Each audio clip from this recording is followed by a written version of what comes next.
दोस्तों नमस्कार। मैं नाथ सोनांचली कथा कहानी और उपन्यास के इस अंक के साथ पुनः हाजिर हूँ।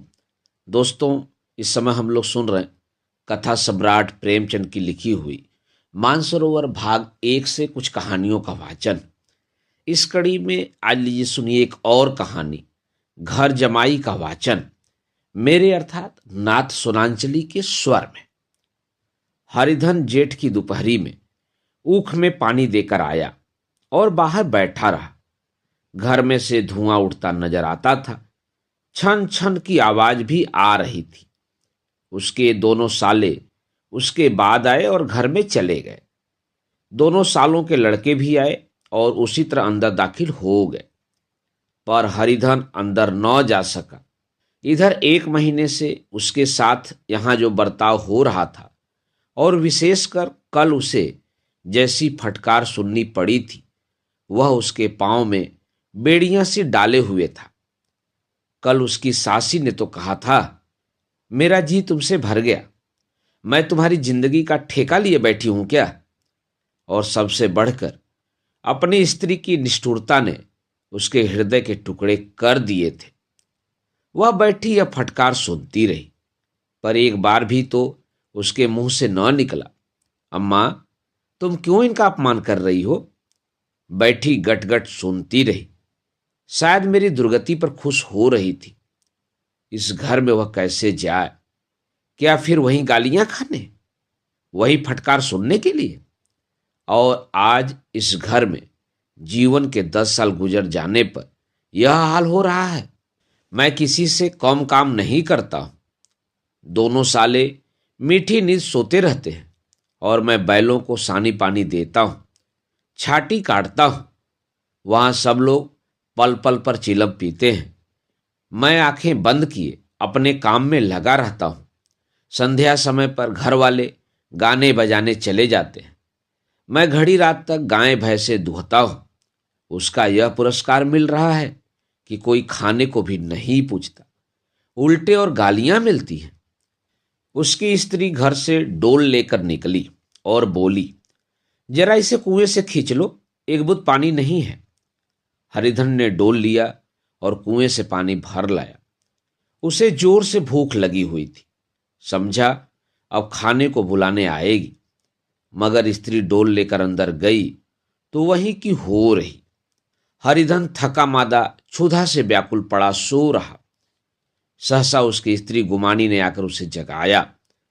हरिधन ने पड़े पड़े ही कहा, क्या है, क्या पड़ा भी न रहने देगी या और पानी चाहिए? गुमानी कटु स्वर में बोली, गुर्राते क्यों हो, खाने को बुलाने आई हूं। हरिधन ने देखा उसके दोनों साले और बड़े साले के दोनों लड़के भोजन किए चले जा रहे हैं। उसकी देह में आग लग गई। मेरी अब यह नौबत पहुंच गई कि इन लोगों के साथ बैठकर खाना भी नहीं खा सकता। मैं इनकी जूठी थाली चाटने वाला हूं। मैं इनका कुत्ता हूं जिसे खाने के बाद टुकड़ा रोटी डाल दी जाती है। यही घर है जहां आज से 10 साल पहले उसका कितना आदर सत्कार होता था। साले गुलाम बने रहते थे। सास मुंह जोहती रहती थी। स्त्री पूजा करती थी। तब उसके पास रुपए थे, जायदाद थी। अब वह दरिद्र है। उसकी सारी जायदाद को इन्हीं लोगों ने कूड़ा कर दिया। अब रोटियों के भी लाले हैं। उसके जी में एक ज्वाला से उठी, किसी वक्त अंदर जाकर सास को और साली को भिगो भिगो कर लगाए, पर जब्त करके रह गया। पड़े पड़े बोला, मुझे भूख नहीं है, आज न खाऊंगा। गुमानी ने कहा, न खाओगे मेरी बला से? हाँ नहीं तो खाओगे तुम्हारे ही पेट में जाएगा, कुछ मेरे पेट में थोड़ो ही जाएगा। हरिधन का क्रोध आंसू बन गया। यह मेरी स्त्री है जिसके लिए मैंने अपना सर्वस्व मिट्टी में मिला दिया। मुझे उल्लू बनाकर यह सब मुझे अब निकाल देना चाहते हैं। वह अब जाए तो कहां जाए, क्या करे? उसकी सास आकर बोली, चलकर खा क्यों नहीं लेते जी, रूठते किस पर हो? यहां तुम्हारे नखरे सहने का किसी में बूता नहीं है। जो देते हो वह मत देना, और क्या करोगे? तुमसे मेरी बेटी ब्याही है, कुछ तुम्हारी जिंदगी का ठेका नहीं लिया है? हरिधन ने मर्माहत होकर कहा, हाँ अम्मा, मेरी भूल थी कि मैं यही समझ रहा था। अब मेरे पास क्या है कि तुम मेरी जिंदगी का ठेका लोगी? जब मेरे पास धन भी था तब सब कुछ आता था, अब दरिद्र हूं, तुम क्यों बात पूछोगी? बूढ़ी सास भी मुंह फुलाकर भीतर चली गई। बच्चों के लिए बाप एक फालतू सी चीज, एक विलास की वस्तु है, जैसे घोड़े के लिए चने या बाबुओं के लिए मोहन भोग। मोहन भोग उम्र भर न मिले तो किसका नुकसान है, मगर एक दिन रोटी दाल के दर्शन न हो तो फिर देखिए क्या हाल होता है। पिता के दर्शन कभी कभी शाम सवेरे हो जाते हैं। वह बच्चे को उछालता है, दुलारता है, कभी गोद में लेकर या उंगली पकड़कर सैर कराने ले जाता है, और बस यही उसके कर्तव्य की इतिश्री है। वह परदेश चला जाए, बच्चे को परवाह नहीं होती, लेकिन मां तो बच्चे का सर्वस्व है। बालक एक मिनट के लिए भी उसका वियोग नहीं सह सकता। पिता कोई हो, उसे परवाह नहीं, केवल एक उछालने कुदाने वाला आदमी होना चाहिए। लेकिन माता तो अपनी होनी चाहिए, सुलहवाने अपनी, वही रूप, वही रंग, वही प्यार, वही सब कुछ। वह अगर नहीं है तो बालक के जीवन का स्रोत मानो सूख जाता है। फिर वह शिव का नंदी है, पर फूल या जल चढ़ाना लाजमी नहीं, अख्तियारी है। हरिधन की माता का आज 10 साल हुए देहांत हो गया था। उस वक्त उसका विवाह हो चुका था। वह 16 साल का कुमार था, पर मां के मरते ही उसे मालूम हुआ कि मैं कितना निस्सहाय हूं, जैसे उस घर पर उसका अधिकार ही न रहा हो। बहनों के विवाह हो चुके थे, भाई कोई दूसरा न था। बेचारा अकेले घर में जाते भी डरता था। मां के लिए रोता था, पर मां की परछाई से डरता था। जिस कोठरी में उसकी मां ने देह त्याग किया था, उधर आंखें तक न उठाता। घर में एक बुआ थी, वह हरिधन को बहुत दुलार करती। हरिधन को अब दूध ज्यादा मिलता, काम भी कम करना पड़ता। बुआ बार बार पूछती, बेटा कुछ खाओगे? बाप भी अब उससे ज्यादा प्यार करते। उसके लिए अलग एक गाय मंगवा दी। कभी कभी उसे कुछ पैसे देते कि जैसे चाहे खर्च करे, पर इन मरहमों से वह घाव न पूरा होता था जिसने उसकी आत्मा को आहत कर दिया था। वह दुलार और प्यार बार बार मां की याद दिलाता। मां की घुड़कियों में जो मजा था, वह क्या इस दुलार में था? मां से मांगकर, लड़कर, ठुनक कर, रूठ कर लेने में जो आनंद था, क्या वह भिक्षा दान में था? पहले वह स्वस्थ था, मांग मांग कर खाता था, लड़ लड़ कर खाता। अब वह बीमार था। अच्छे से अच्छे पदार्थ उसे दिए जाते थे, पर भूख न थी। साल भर तक वह इसी दशा में रहा। फिर दुनिया बदल गई। एक नई स्त्री, जिसे लोग उसकी माता कहते थे, उसके घर में आई, और देखते देखते एक काली घटा की तरह उसके संकुचित भूमंडल पर छा गई। सारी हरियाली, सारे प्रकाश पर अंधकार का पर्दा पड़ गया। हरिधन ने इस नकली मां से बात तक न की, कभी उसके पास तक गया नहीं।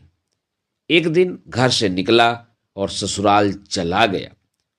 बाप ने बार बार बुलाया, पर उसके जीते जी वह फिर उस घर में न गया। जिस दिन उसके पिता के देहांत की सूचना मिली, उसे एक प्रकार का ईर्ष्यामय हर्ष हुआ। उसकी आंखों में आंसू की एक बूंद भी न आई। इस नए संसार में आकर हरिधन को एक बार फिर मातृ स्नेह का आनंद मिला। उसकी सास ने ऋषि वरदान की भांति उसके शून्य जीवन को विभूतियों से परिपूर्ण कर दिया। मरुभूमि में हरियाली उत्पन्न हो गई। सालियों की चुहल में, सास के स्नेह में, सालों के वाक विलास में और स्त्री के प्रेम में उसके जीवन की सारी आकांक्षाएं पूरी हो गईं। सास कहती, बेटा तुम इस घर को अपना ही समझो, तुम ही मेरी आंखों के तारे हो। वह उससे अपने लड़कों की, बहुओं की शिकायत करती। वह दिल में समझता था, सास जी मुझे अपने बेटों से भी ज्यादा चाहती हैं। बाप के मरते ही वह घर गया और अपने हिस्से की जायदाद को कूड़ा करके रुपयों की थैली लिए फिर आ गया। अब उसका दूना आदर सत्कार होने लगा। उसने अपनी सारी संपत्ति सास के चरणों पर अर्पण करके अपने जीवन को सार्थक कर दिया। अब तक उसे कभी कभी घर की याद आ जाती थी, अब भूलकर भी उसकी याद न आती, मानो वह उसके जीवन का कोई भीषण कांड था जिसे भूल जाना ही उसके लिए अच्छा था। वह सबसे पहले उठता, सबसे ज्यादा काम करता। उसका मनोयोग, उसका परिश्रम देखकर गांव के लोग दांतों तले उंगली दबाते थे। उसके ससुर का भाग्य बखारते, जिसे ऐसा दामाद मिल गया। लेकिन ज्यों ज्यों दिन गुजरते गए उसका मान सम्मान घटता गया। पहले देवता था, फिर घर का आदमी, अंत में घर का दास हो गया। रोटियों में भी बाधा पड़ गई, अपमान होने लगा। अगर घर के लोग भूखों मरते और साथ ही उसे भी मरना पड़ता तो उसे जरा भी शिकायत न होती।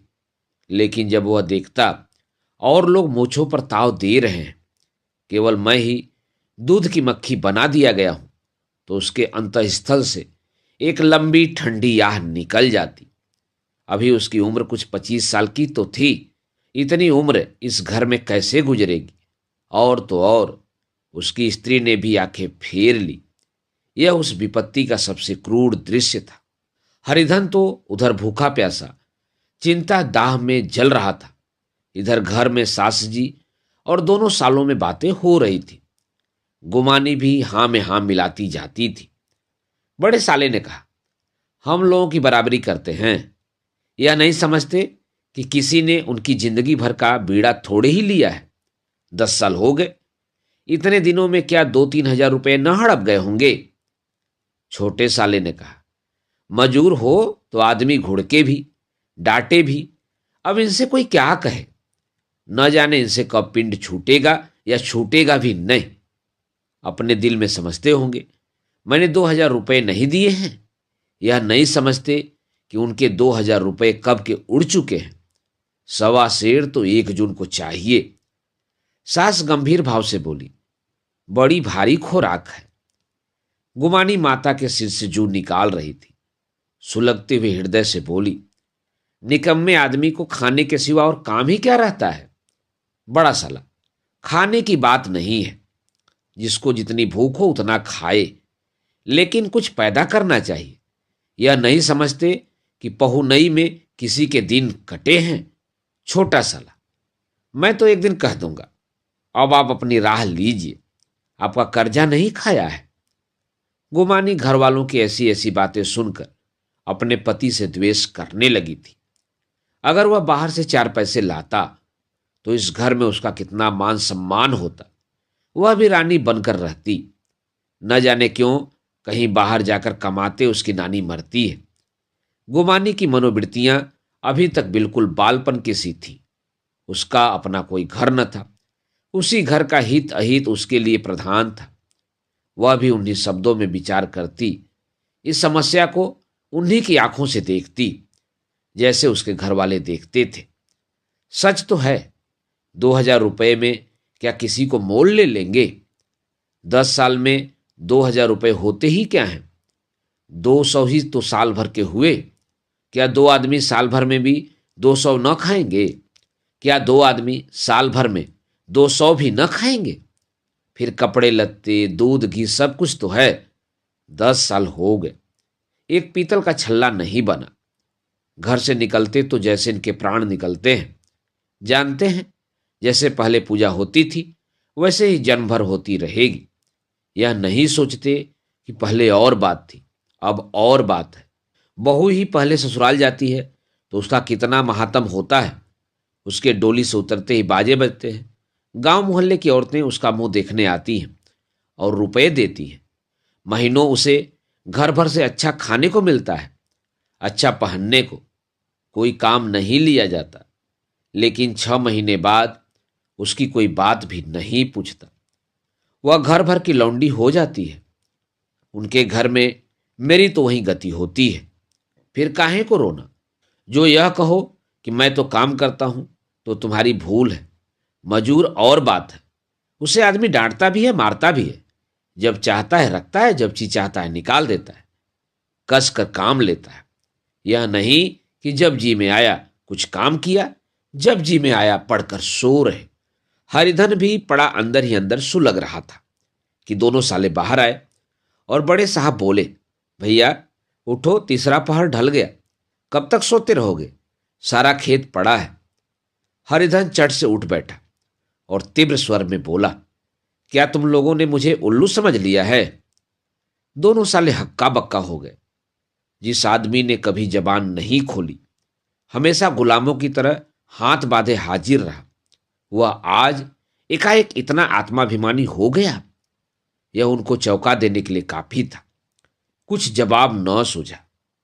हरिधन ने देखा इन दोनों के कदम उखड़ गए हैं तो एक धक्का और देने की प्रबल इच्छा को न रोक सका। उसी ढंग से बोला, मेरी भी आंखें हैं, अंधा नहीं हूं, न बहरा ही हूं। छाती फाड़कर काम करूं और उस पर भी कुत्ता समझा जाऊं? ऐसे गधे कहीं और होंगे। अब बड़े साले भी गरम पड़े।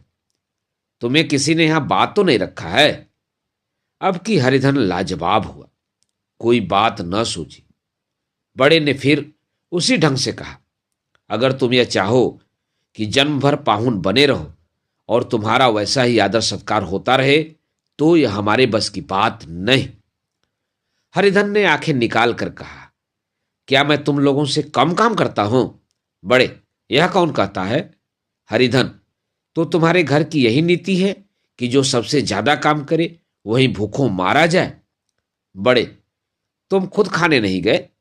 क्या कोई तुम्हारे मुंह में कौर डाल देता? हरिधन ने होठ चबाकर कहा, मैं खुद खाने नहीं गया। कहते हुए तुम्हें लाज नहीं आती? बड़े, नहीं आई थी बहन तुम्हें बुलाने? हरिधन की आंखों में खून उतर गया, दांत पीस कर रह गया। छोटे साले ने कहा, अम्मा भी आई थी, तुमने कह दिया मुझे भूख नहीं है तो क्या करती? सास भीतर से लपकी चली आ रही थी। यह बात सुनकर बोली, कितना कहकर हार गई, कोई उठे न तो मैं क्या करूं? हरिधर ने विष, खून और आग से भरे हुए स्वर में कहा, मैं तुम्हारे लड़कों का जूठा खाने के लिए हूं? मैं कुत्ता हूं कि तुम लोग खाकर मेरे सामने रूखी रोटी का टुकड़ा फेंक दो? बुढ़िया ने ऐठ कर कहा, तो क्या तुम लड़कों की बराबरी करोगे? हरिधन परास्त हो गया। बुढ़िया के एक ही वाक्य प्रहार ने उसका काम तमाम कर दिया। उसकी तनी हुई भौवें ढीली पड़ गई, आंखों की आग बुझ गई, फड़कते हुए नथुने शांत हो गए। किसी आहत मनुष्य की भांति वह जमीन पर गिर पड़ा। क्या तुम मेरे लड़कों की बराबरी करोगे? यह वाक्य एक लंबे भाले की तरह उसके हृदय में चुभता चला जाता था। न हृदय का अंत था न उस भाले का। सारे घर ने खाया पर हरिधन न उठा। सास ने मनाया, सालियों ने मनाया, ससुर ने मनाया, दोनों साले मनाकर हार गए। हरिधन न उठा। वहां द्वार पर एक टाट पड़ा था, उसे उठाकर सबसे अलग कुएं पर ले गया और जगत पर बिठाकर पड़ा रहा। रात भीग चुकी थी। अनंत आकाश में उज्जवल तारे बालकों की भांति क्रीड़ा कर रहे थे। कोई नाचता था, कोई उछलता था, कोई हंसता था, कोई आंखें मीच कर फिर खोल देता था। रह रहकर कोई साहसी बालक सपाटा भरकर एक पल में उस विस्तृत क्षेत्र को पार कर लेता था और न जाने कहां छा जाता था। हरिधन को अपना बचपन याद आया, जब वह भी इसी तरह क्रीड़ा करता था। उसकी बाल स्मृतियां उन्हीं चमकीले तारों की भांति प्रज्वलित हो गईं। वह अपना छोटा सा घर, वह आम का बाग जहां वह केरियां चुना करता था, वह मैदान जहां कबड्डी खेला करता था, सब उसको याद आने लगे। फिर अपनी स्नेहमयी माता की सहृदय मूर्ति उसके सामने खड़ी हो गई। उन आंखों में कितनी करुणा थी, कितनी दया थी। उसे ऐसा जान पड़ा मानो माता आंखों में आंसू भरे उसे छाती से लगा लेने के लिए हाथ फैलाए उसकी ओर चली आ रही है। वह उस मधुर भावना में अपने को भूल गया। ऐसा जान पड़ा मानो माता ने उसे छाती से लगा लिया है और उसके सिर पर हाथ फेर रही है। वह रोने लगा, फूट फूट कर रोने लगा। उसी आत्मसम्मोहित दशा में उसके मुंह से यह शब्द निकले, अम्मा, तुमने मुझे इतना भुला दिया। देखो, तुम्हारे प्यारे लाल की क्या दशा हो रही है। कोई उसको पानी को भी नहीं पूछता। क्या जहां तुम हो वहां मेरे लिए जगह नहीं है? ससा गुमानी ने आकर पुकारा, क्या सो गए तुम? ऐसी भी क्या राक्षसी नींद? चलकर खा क्यों नहीं लेते? कब तक कोई तुम्हारे लिए बैठा रहे? हरिधन उस कल्पना जगत से क्रूर प्रत्यक्ष में आ गया। वही कुएं की जगत थी, वही फटा हुआ टाट, और गुमाने सामने खड़ी कह रही थी, कब तक कोई तुम्हारे लिए बैठा रहे? हरिधन उठ बैठा और मानो तलवार म्यान से निकाल कर बोला, भला तुम्हें मेरी सुध तो आई? मैंने कह तो दिया था मुझे भूख नहीं है। गुमानी, तो कितने दिन तक न खाओगे? अब इस घर का पानी भी न पीऊंगा। तुझे मेरे साथ चलना है या नहीं? दृढ़ संकल्प से भरे हुए इन शब्दों को सुनकर गुमानी सहम उठी। बोली, कहां जा रहे हो? हरिधन ने मानो नशे में कहा, तुझे इससे क्या मतलब? मेरे साथ चलेगी या नहीं? फिर पीछे न कहना, मुझसे कहा नहीं। गुमानी आपत्ति के भाव से बोली, तुम बताते क्यों नहीं? कहां जा रहे हो? तू मेरे साथ चलेगी या नहीं? जब तक बता न दोगे मैं न जाऊंगी। तो मालूम हो गया तू नहीं जाना चाहती। मुझे इतना ही पूछना था, नहीं तो अब तक मैं आधी दूर निकल गया होता। यह कहकर उठा और अपने घर की ओर चला। गुमानी पुकारती रही, सुन लो, पर उसने फिर कर भी न देखा। 30 मील की मंजिल हरिधन ने 5 घंटों में तय की। जब वह अपने गांव की अमराइयों के सामने पहुंचा तो उसकी मातृ भावना उषा की सुनहरी गोद में खेल रही थी। उन वृक्षों को देखकर उसका विह्वल हृदय नाचने लगा। मंदिर का सुनहरा कलश देखकर वह इस तरह दौड़ा मानो एक छलांग में उसके ऊपर जा पहुंचेगा। वह वेग में दौड़ा जा रहा था, मानो उसकी माता गोद फैलाए उसे बुला रही हो। जब वह आमों के बाग में पहुंचा, जहां डालियों पर बैठकर वह हाथी की सवारी का आनंद पाता था, जहां के कच्चे बेरों और लीसोड़ों में एक स्वर्गीय स्वाद था, तो वह बैठ गया और भूमि पर सिर झुकाकर रोने लगा, मानो अपनी माता को अपनी विपत्ति कथा सुना रहा हो। वहां की वायु में, वहां के प्रकाश में मानो उसकी विराट रूपणी माता व्याप्त हो रही थी। वहां की अंगुल अंगुल भूमि माता के पद चिन्हों से पवित्र थी। माता के स्नेह में डूबे हुए शब्द अभी तक मानो आकाश में गूंज रहे थे। इस वायु और इस आकाश में न जाने कौन सी संजीवनी थी, जिसने उसके शोकार्त हृदय को फिर बालुत्साह से भर दिया। वह एक पेड़ पर चढ़ गया और अधर से आम तोड़ तोड़ कर खाने लगा। सास के वह कठोर शब्द, स्त्री का वह निष्ठुर आघात, वह सारा अपमान उसे भूल गया। उसके पांव फूल गए थे, तलों में जलन हो रही थी, पर इस आनंद में उसे किसी बात का ध्यान न था। सहसा रखवाले ने पुकारा, वह कौन ऊपर चढ़ा है रे? उतर अभी, नहीं तो ऐसा पत्थर खींचकर मारूंगा कि वही ठंडे हो जाओगे। उसने कई गालियां भी दी। इस फटकार और इन गालियों में इस समय हरिधन को अलौकिक आनंद मिल रहा था। वह डालियों में छिप गया, कई आम काट काट कर नीचे गिराए और जोर से ठट्ठा मार कर हंसा। ऐसी उल्लास से भरी हुई हंसी उसने बहुत दिन से न हंसी थी। रखवाले को यह हंसी परिचित मालूम हुई, मगर हरिधन यहां कहां? वह ससुराल की रोटियां तोड़ रहा है। कैसा हंसोड़ा था, कितना चिबिल्ला! न जाने बेचारे का क्या हाल हुआ। पेड़ की डाल से तालाब में कूद पड़ता था। अब गांव में ऐसा कौन है? डांट कर बोला, वहां से बैठे बैठे हंसोगे तो आकर सारी हंसी निकाल दूंगा, नहीं तो सीधे उतर आओ। वह गालियां देते जा रहा था कि एक गुठली आकर उसके सिर पर लगी। सिर सहलाता हुआ बोला, यह कौन शैतान है? नहीं मानता? ठहर तो मैं आकर तेरी खबर लेता हूं। उसने अपनी लकड़ी नीचे रख दी और बंदरों की तरह चटपट ऊपर चढ़ गया। देखा तो हरिधन बैठा मुस्कुरा रहा है। चकित होकर बोला, अरे हरिधन, तुम यहां कब आए? इस पेड़ पर कब से बैठे हो? दोनों बचपन के सखा वहीं गले मिले। यहां कब आए? चलो घर चलो। भले आदमी, क्या वहां आम भी मैसर न होते थे? हरिधन ने मुस्कुराकर कहा, मंगरू, इन आमों में जो स्वाद है वह और कहीं के आमों में नहीं है। गांव का क्या रंग ढंग है। मंगरू, सब चैन चान है भैया, तुमने तो जैसे नाता ही तोड़ दिया। इस तरह कोई अपना गांव घर छोड़ देता है? जब से तुम्हारे पिताजी मरे सारी गृहस्थी चौपट हो गई। दो छोटे छोटे लड़के हैं, उनके लिए क्या होता है? हरिधन, अब उस गृहस्थी से मेरा क्या वास्ता है भाई, मैं तो अपना ले दे चुका। मजूरी तो मिलेगी ना, तुम्हारी गैया ही चरा दिया करूंगा, मुझे खाने को दे देना। मंगरू ने अविश्वास के भाव से कहा, अरे भैया, कैसी बातें करते हो? तुम्हारे लिए जान हाजिर है। क्या ससुराल में अब न रहोगे? कोई चिंता नहीं, पहले तो तुम्हारा घर ही है, उसे संभालो। छोटे छोटे बच्चे हैं, उनको पालो। तुम नई अम्मा से नाहक डरते थे, बड़ी सीधी है बेचारी, बस अपनी माँ समझो, तुम्हें पाकर तो निहाल हो जाएगी। अच्छा, घरवाली को भी तो लाओगे? हरिधन, उसका अब मुंह न देखूंगा, मेरे लिए वह मर गई। मंगरू, तो दूसरी सगाई हो जाएगी।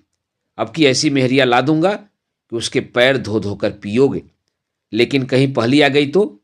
हरिधन, वह न आएगी। हरिधन अपने घर पहुंचा तो दोनों भाई भैया आए कहकर भीतर दौड़े और मां को खबर दी। उस घर में कदम रखते ही हरिधन को ऐसी शांत महिमा का अनुभव हुआ मानो वह अपनी मां की ही गोद में बैठा हुआ है।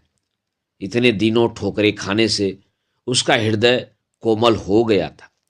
जहां पहले अभिमान था, आग्रह था, हेकड़ी थी, वहां अब निराशा थी, पराजय और याचना थी। बीमारी का जोर कम हो चला था, अब मामूली दवा भी असर कर सकती थी। किले की दीवारें छिद चुकी थी, अब उसमें घुस जाना असाध्य न था। वही घर जिससे वह एक दिन विरक्त हो गया था, अब गोद फैलाए उसे आश्रय देने को तैयार था। हरिधन का निर्वलंब मन यह आश्रय पाकर मानो तृप्त हो गया। शाम को विमाता ने कहा, बेटा, तुम घर आ गए, हमारे धन्य भाग। अब इन बच्चों को पालो। मां का नाता न सही, बाप का नाता तो है ही। मुझे एक रोटी दे देना, खाकर एक कोने में पड़ी रहूंगी। तुम्हारी अम्मा से मेरी बहन का नाता है, उस नाते से तुम मेरे लड़के होते हो। हरिधन ने मातृविह्वल आंखों से विमाता के रूप में अपनी माता के दर्शन किए। घर के एक एक कोने से मातृ स्मृतियों की छटा चांदनी की भांति छिटकी हुई थी। विमाता का प्रौढ़ मुखमंडल भी उसी छटा से रंजित था। दूसरे दिन हरिधन फिर कंधे पर हल लेकर खेत को चला। उसके मुख पर उल्लास था और आंखों में गर्व। वह अब किसी का आश्रित नहीं, आश्रयदाता था। किसी के द्वार का भिक्षुक नहीं, घर का रक्षक था। एक दिन उसने सुना गुमानी ने दूसरा घर कर लिया। मां से बोला, तुमने सुना काकी, गुमानी ने घर कर लिया। काकी ने कहा, घर क्या कर लेगी, ठट्ठा है।